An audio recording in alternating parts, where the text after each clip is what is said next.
सुनेत्रा पवारांकडे अजित पवारांकडील अर्थ खात्याचा तुर्तास पदभार नाही, जबाबदारी फडणवीसांकडेच असणार. मात्र अधिवेशनानंतर अर्थ खातं पुन्हा राष्ट्रवादीकडेच राहणार, सूत्रांची माहिती. त्यावर ते सूत्रच मरून गेलं तर मग अर्थ खातं फडणवीसांकडेच राहणार ना. या महाराष्ट्रामध्ये एका नवीन हुकुमशहाचा उदय झालेला आहे. यांना काय वाटतं माहिती का, या महाराष्ट्राच्या नेत्यांमध्ये मीच सगळ्यात हुशार आहे, त्यामुळे सगळी महत्वाची खाती माझ्याकडेच असली पाहिजेत. यांच्याकडे मुख्यमंत्री पद तर आहेच, त्याच्यानंतर गृहमंत्री पद आहे.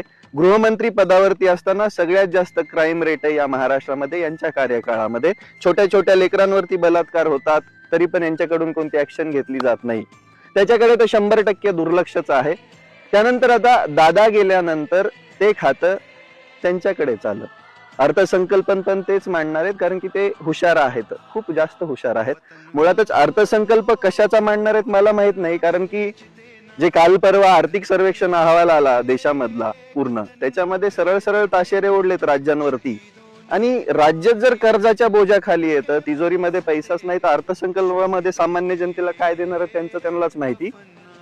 तिसरी गोष्ट, जर एवढा घाईमध्ये सगळा कार्यक्रम तुम्ही उरकला होता, तर मग तुम्हाला खाते देत असताना लगेच तिथं थांबायची काय गरज होती? खातं पण देऊन टाकायचं ना. म्हणजे तुमचं सोयीनुसार राजकारण चालतंय. तुम्ही एवढी घाई करण्याचं कारण फक्त एक होतं, दादांमुळे जी सहानुभूती या महाराष्ट्रात निर्माण झाली आहे, तर तो लोक एवढ्या लवकर केलं की लोकांच्या मनामध्ये रोष निर्माण व्हावा,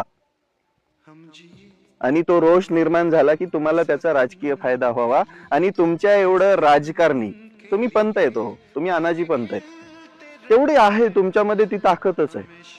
तुम्हाला माहितीये राजकीय डावपेच टाकून स्वतःलाच कसं जिंकवायचं ते.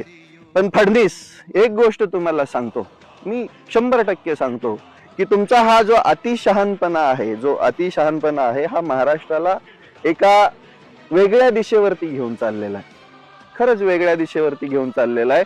जर आमच्या महाराष्ट्रातले प्रादेशिक नेतेच जर राहत नसतील, तर खूप मोठी पोकळी निर्माण झाली आहे महाराष्ट्रामध्ये.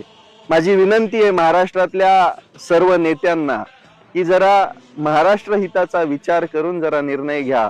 त्या भाजपच्या वळचणीला जाऊन बसून तुम्ही स्वतःचं नुकसान करताय. आणि सगळ्यात इम्पॉर्टंट गोष्ट म्हणजे, जर एक हाती सगळाच कारभार आहे, तर फक्त एक मुख्यमंत्री पदच ठेवा.